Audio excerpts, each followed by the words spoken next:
this week we've done a lot of talking about markets, private equity, venture capital, real estate, and the global economy.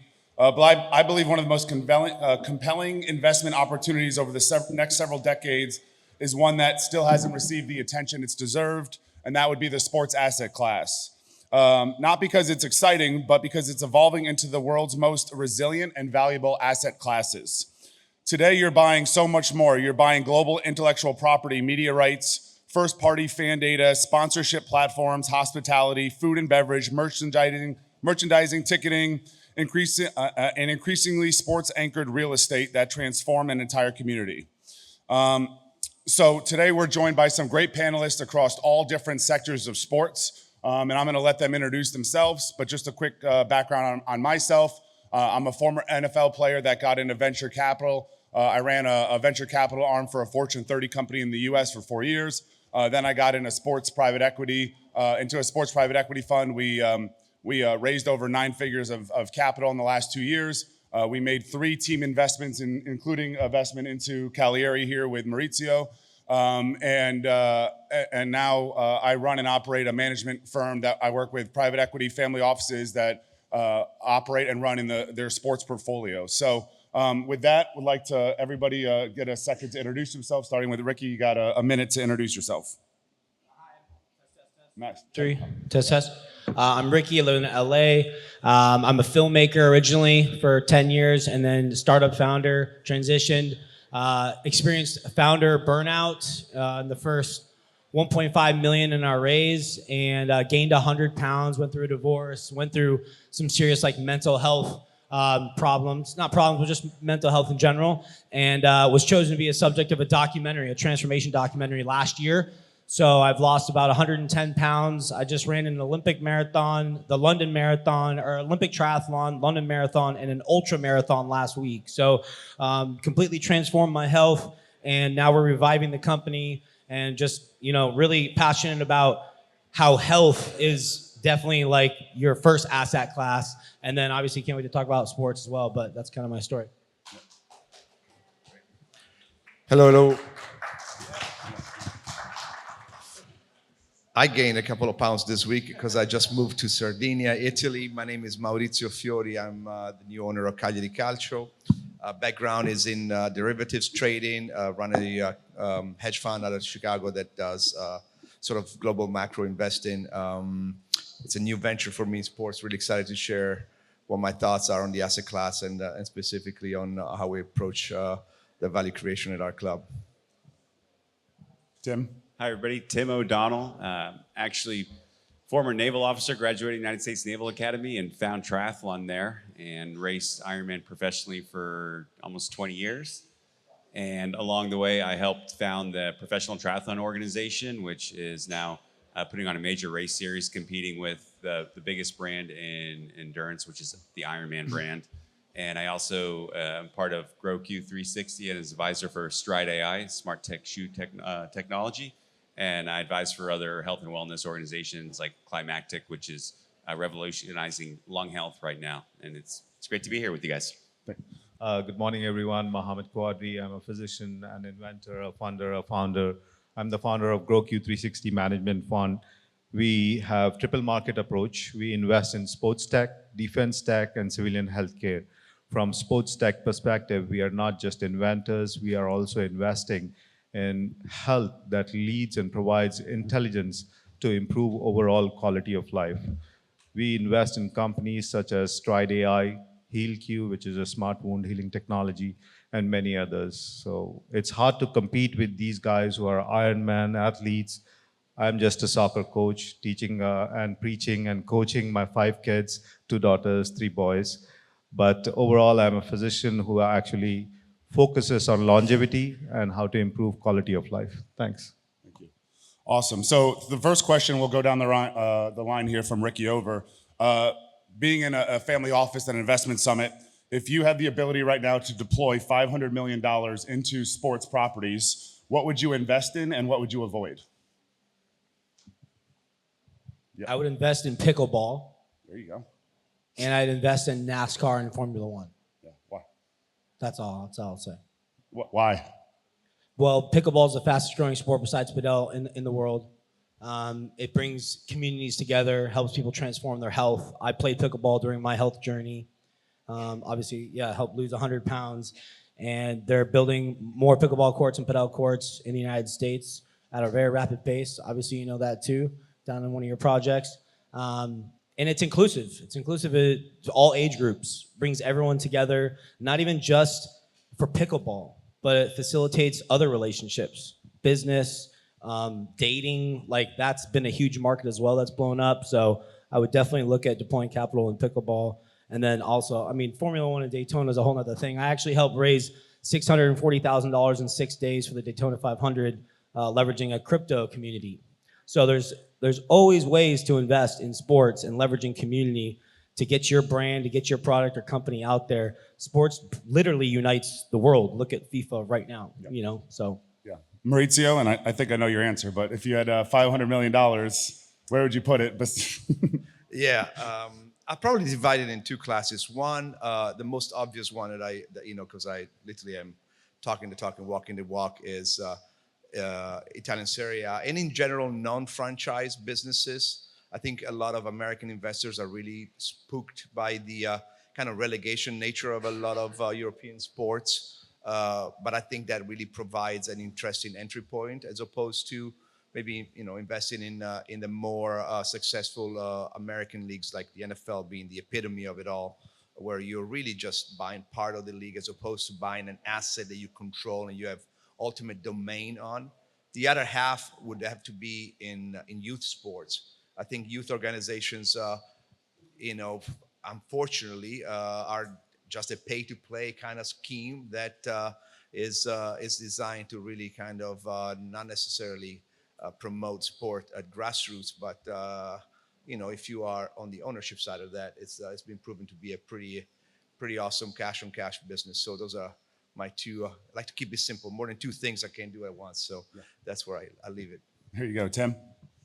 I mean, selfishly, I do advertising for endurance sports. No, I think technology is really interesting.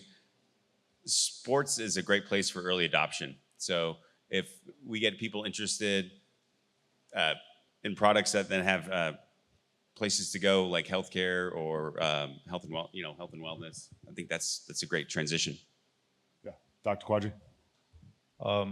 Selfishly, I'll invest in two companies, Stride AI and HealQ.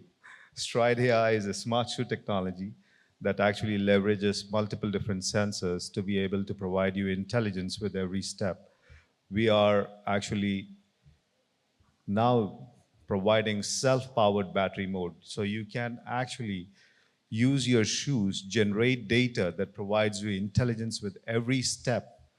It also has a real-time haptic feedback loop system that adjusts and promotes and supports acute exacerbation of pain in patients with plantar fasciitis. It also provides you performance and productivity levels in all sports person. Imagine a sports club manager giving shoes, and then the AI-powered algorithms does its magic and tells you how long the sportsman can perform, what's the productivity level, what are the risks associated with sports injuries, be it Achilles tendon ruptures, meniscal tears, ACLs, and then the same shoes now provides you intelligence to be able to detect mines in battlefields, to be able to actually prevent threats in public places from security perspective. And then the same shoes will allow you to actually predict patients who may be at risk of diabetic foot ulcers, peripheral vascular disorders, peripheral neuropathy. So Stride AI is my first pick. Second one, smart wound healing technology, HealQ, which has two products, smart sutures, smart patches. Imagine sutures and patches changing colors when the wound is healed. This idea actually came from my son. My son actually took a fall. Urgent care physician removed the sutures prematurely. He came up to me and said, "Dad, what are you doing? You call yourself a scientist. I got infected because one of your physicians removed the sutures early." So I came up with this idea where I actually provide 3 layers that is included in the sutures and smart patches, which relays information in real time, changes colors when the wound is healed, administers antibiotic when the wound is infected in real time. So it senses and it treats, which has applications in sports industry a lot. those are my top two picks. Awesome, thank you. So for everybody in the audience, is anybody in the audience involved in real estate? Raise your hand. Anybody involved or interested in technology? Anyone here like to travel? Anyone here a sports fan? Right, so the great thing about sports is it combines all of that into one asset class, right? One more, anyone like healthcare or health tech or longevity wellness, right? Anyone go on the 10K run this morning with Tim? No hands there, you see. But so again, we have an asset class that 10 years ago, most people in this room didn't have access to, right? And now we have an industry where even from funds to startups to sports tech to sports anchored real estate, you can have ownership in not only teams like Maurizio here, but part of like what we're doing with Cagliari is you also have the economic rights. So what that means is we don't just own the team, and if the team grows, we make money. We own the food and beverage, the real estate around it. You own the hospitality, the merchandising, the media rights. So understand that sports asset classes, especially over the last 10 years, have evolved tremendously to being one of the most lucrative and best performing asset classes in the world. And in a world right now where we're dealing with global unrest, political changes, war, all this stuff, sports keeps going up to the right every single day. And for those of you who aren't aware of what's going on in the US right now with the World Cup, they're selling out every single game. The ticket prices are about 10 times what they should be. They're selling out of food. They're selling out of restaurants. The Scottish are emptying all the bars. And so from an economic standpoint, the value of sports is unbelievable and undeniable of where the industry is going. So with that being said, my question, I'm gonna start with Dr. Quadri. What would you say is the most undervalued asset in sports that still people aren't aware of or don't know about? What's undervalued that people should be putting their money into? I think you said it all, Carl.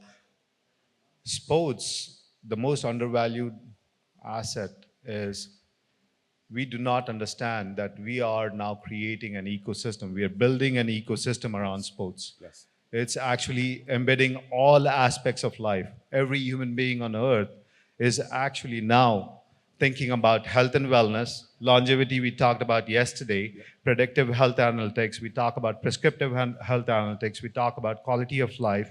So everyone on the planet of Earth is actually now thinking about sports tech, and how we actually should leverage various different aspects and bring investments which can not only generate returns, but improve overall quality of life. So that's important aspect from my perspective. Tim?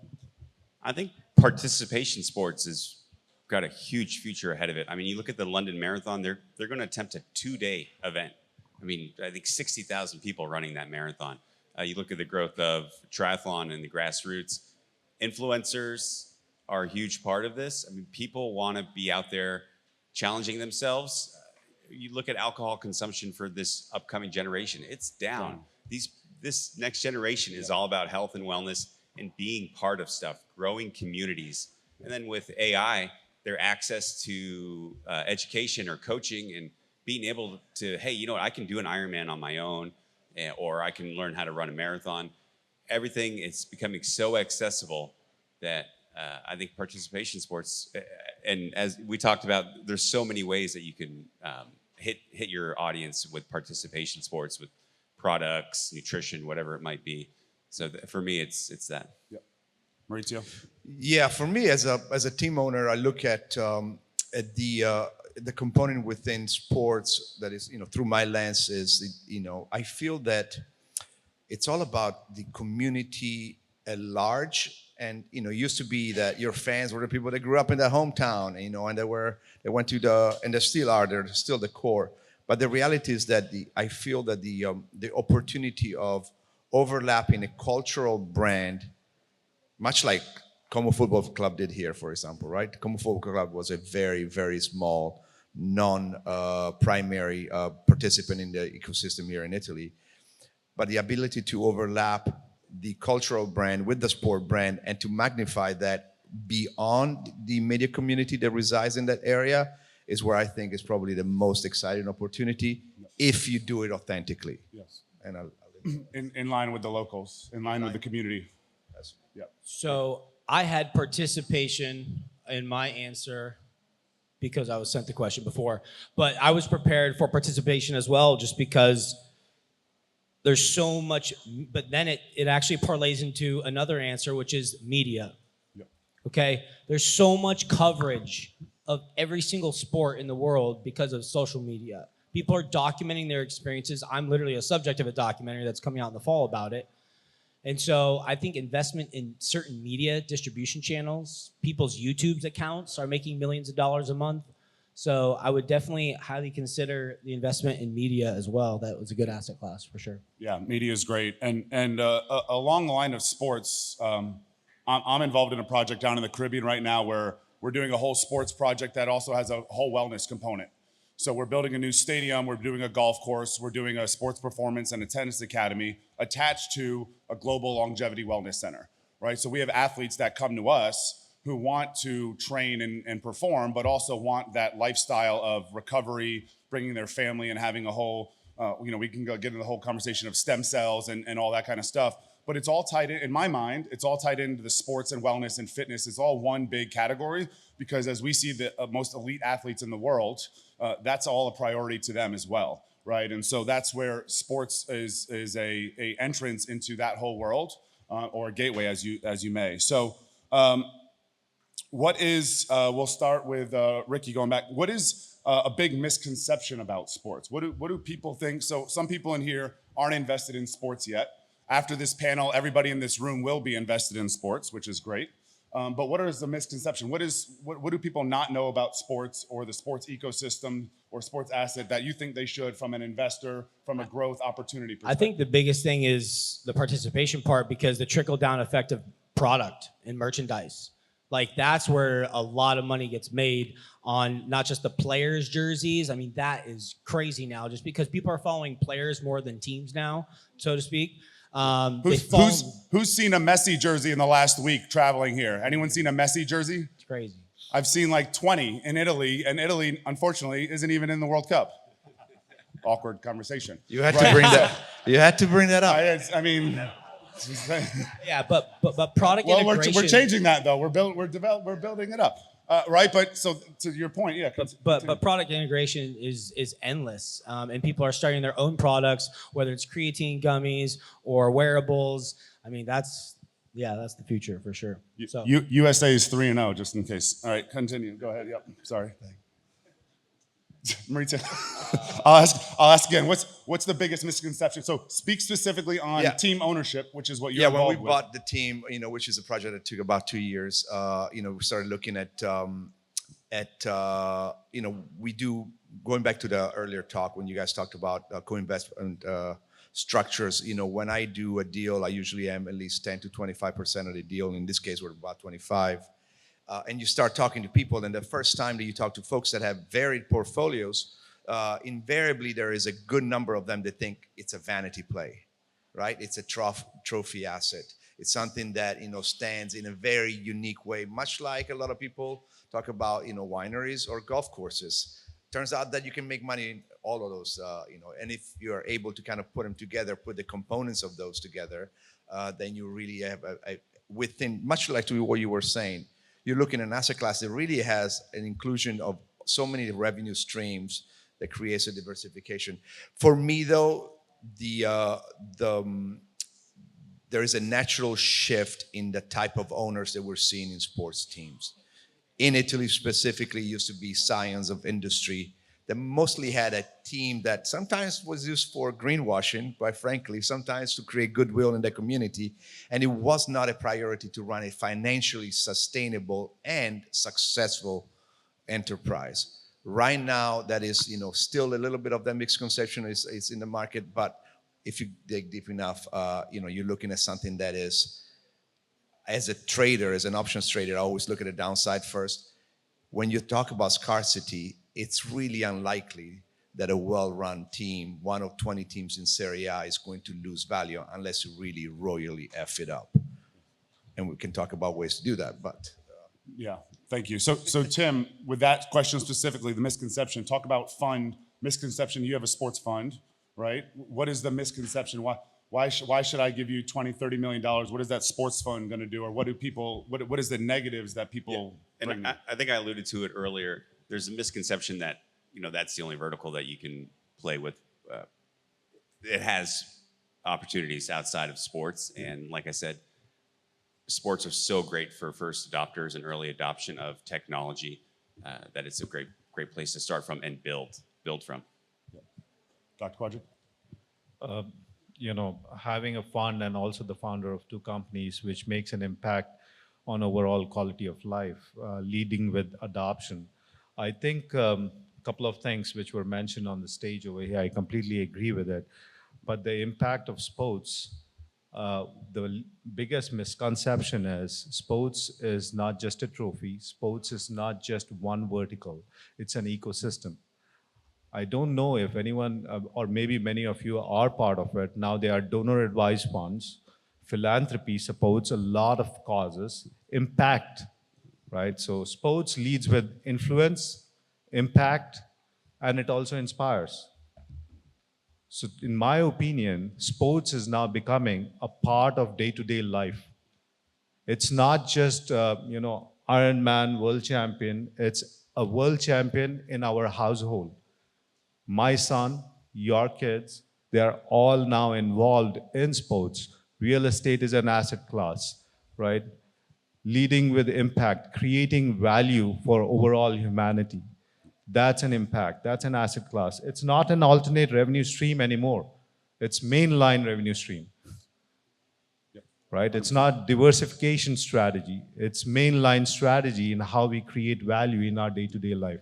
That's my 2 cents. Yeah, they did. There's an Arctos study in the U.S. on sports, the growth of sports and the ROI over the last 20 years compared to the markets, compared to real estate, compared to other investments. And it ranged anywhere from average of 15 to 18% ROI annually for sports ownership and sports assets, which is almost double what the markets will give you, right? And obviously, when you get into sports-anchored real estate and some of the other stuff, you get the depreciation and all the other tax plays that go with it. So sports assets, again, has outperformed almost every market over the last 20 years. And it's only, as we can see what's happening in World Cup right now, it's only getting better. Last question, and then we'll go into individuals. So if you were advising the next generation of family offices where to deploy capital in sports over the next 20 years, start with you, Ricky, where would you tell anybody in this room, where should they deploy their capital for the next 20 years? Yeah, I mean, I'll just go with the Specific. the same answer for me is pickleball. There you go. Because it reaches all ages and you could invest it yourself right now. Yeah. Maurizio? Yeah, I mean, I have a pretty biased take. I think the scarcity play as a family office, where you're looking about protection of capital first and then compounding over it. The scarcity play in professional sports and the sort of opportunistic entry point that the non-franchise sports afford you is really, for me, a sweet spot. I want to go a little contrarian because I like a little debate here. In sports leagues of all kinds, and I'm not saying pickleball is one of them, there is so much crap being pawned around in sports, so I would be very, very wary of plays that are based on initial rapid growth that cannot be monetized with something that is not related to media rights or infrastructure. That's really my caveat on the really enormously sort of rapid growth leagues or movements. Amazing. Tim? Yeah, I'd stick to technology again, as mentioned earlier. Yep. I think it's the best play because, like you said, pickleball. I don't know how much. We have a pickleball gym in Boulder, Colorado, and it's closing down. It's the expansion sometimes too quick. No, we're ganging up on you. No, we're good. We're good. Dr. Quadri? I wear multiple different hats, so I'll actually answer that question in this way. As an Indian, I'll invest in cricket. There you go. All right. As a physician, I will invest in technology that can not only predict, but can be prescribed and adopted by the end users, specific to sports vertical. There are so many wearables, but wearables that provide intelligence to be able to predict disease conditions and prescribe early screening and diagnostic tools. So that's as a physician, as a venture management fund, I will invest in sports technology, specifically in two products, Stride AI and HealQ. We got it. And to take that a step further, I mean, sports tech, sports media, that whole world. We didn't even really touch on AI, which is great in my opinion, because sports allows you to interact and be present with the community, with fans in the game, instead of a world that everyone is on their phone and focused on a screen, like half of you in this room right now. It allows communities to come together. It allows people, and you talk about even Serie A teams, you're talking about generational legacies, fans that have been, my dad was a fan, my grandfather was a fan, my great-grandfather used to come to Cagliari games, and that the family legacy that involves in sports is so powerful and so impactful. So with the last question, we got about 5 minutes left. We know the answer, but Dr. Quadri, what are you involved in right now? And what would you like everybody to know about what you're doing today? Besides Stride AI and go ahead, yep. So, simplest answer, my mission, to be able to accelerate scientific breakthroughs and accelerate discoveries to meet unmet clinical needs in real time, rapidly, and accurately. That's answer number one. That's great. Stride AI, HealQ remains answer number two. So just briefly touch on what they are, what they're doing, where they stand as a company right now. Stride AI Yeah, and HealQ? yeah, those two. Stride AI, we are prototype 3.0 version. We are raising $5 million. We are addressing triple market, like I said, convergence of sports, defense, and civilian healthcare. We are now in conversations with NBA. It's in front of US Cyber Command, Department of Defense. Contractors are looking at it. We are also in discussions, potential discussions with Real Madrid, Saudi Arabia. We are in discussions with Adidas next week. Yeah. And hopefully Kyle and Maurizio and Ricky, you all will join us in our journey for Stride AI along with Tim. Tim has already endorsed it. And so that's a great example, right? So he took a sports-based product, which is a shoe wearable, and now they're deploying that across military and governments. So because of sports industry, he's now getting government contracts. That's the value of sports assets, right? Ricky, what are you doing these? Timothy, what are you doing these days? What's going on with your fund? How can people get involved with what you're doing? So I'd love to tell you about something you haven't heard about it yet. Stride AI. No. No. So apart from that, since my experience with my heart issues, really health and wellness has been paramount for me. So I'm really taking my time to invest in companies that also really focus on overall health and heart health and sharing the message. Fitness isn't health. I mean, they are two different things. You can be one of the fittest guys in the world and still have a heart attack. They're not the same thing. So sharing that message, working with companies like Climactic, which are revolutionizing lung health, clearing the impurities from pollution. If you're outside, brake dust, pollen, getting that out of your lungs, keeping people off other prescribed pharmaceuticals. That's a big part of my mission these days. Yeah. So we got sports. Can I just jump in for 1 second? Yesterday, you all heard his story. So inspiring, right? But imagine investing in a sports tech, not necessarily Stride AI this time, but something that can actually predict what we could have done by predicting his heart attack coming. If we were able to predict that MI, if we were able to predict any complications associated with your health conditions while you are actually performing, that would have been great. Yep. So I think investing in sports tech that is able to predict your health conditions in real time, that's essentially going to be extremely important. So you have, again, sports tech and sports asset going into government, contracting, military. You have sports health and wellness going into overall wellness, longevity, medical. Maurizio, what do you got for us? I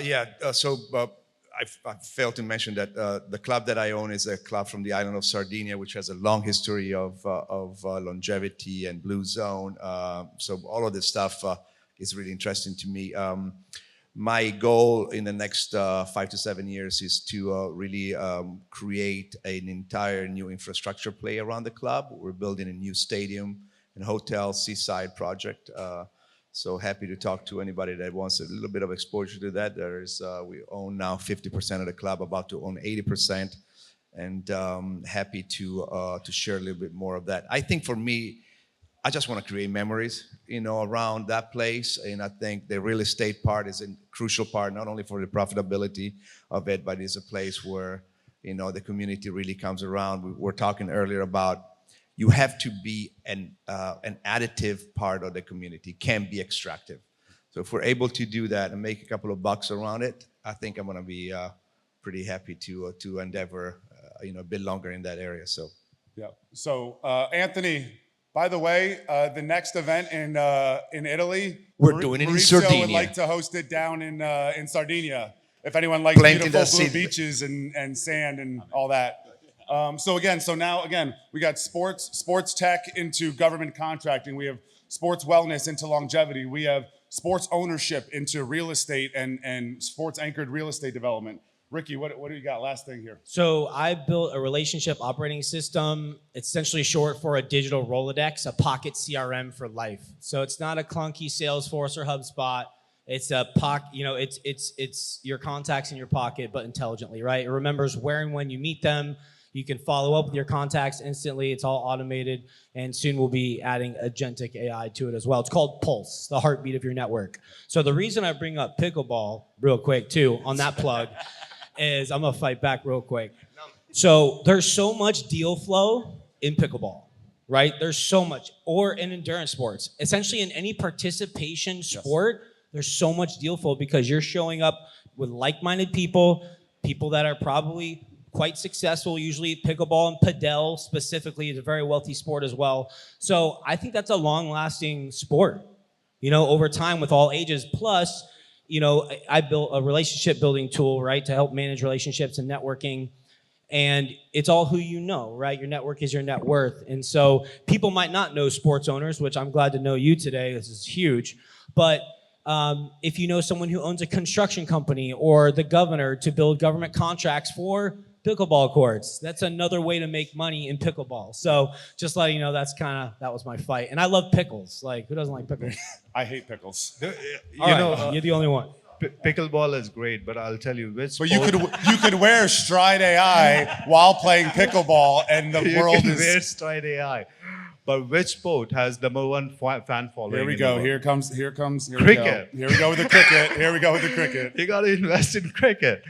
Look what's happening in the United States. Now we have Cricket Premier League coming up, which is going to be fully blown up. And I'm sure Kyle doesn't like it anymore.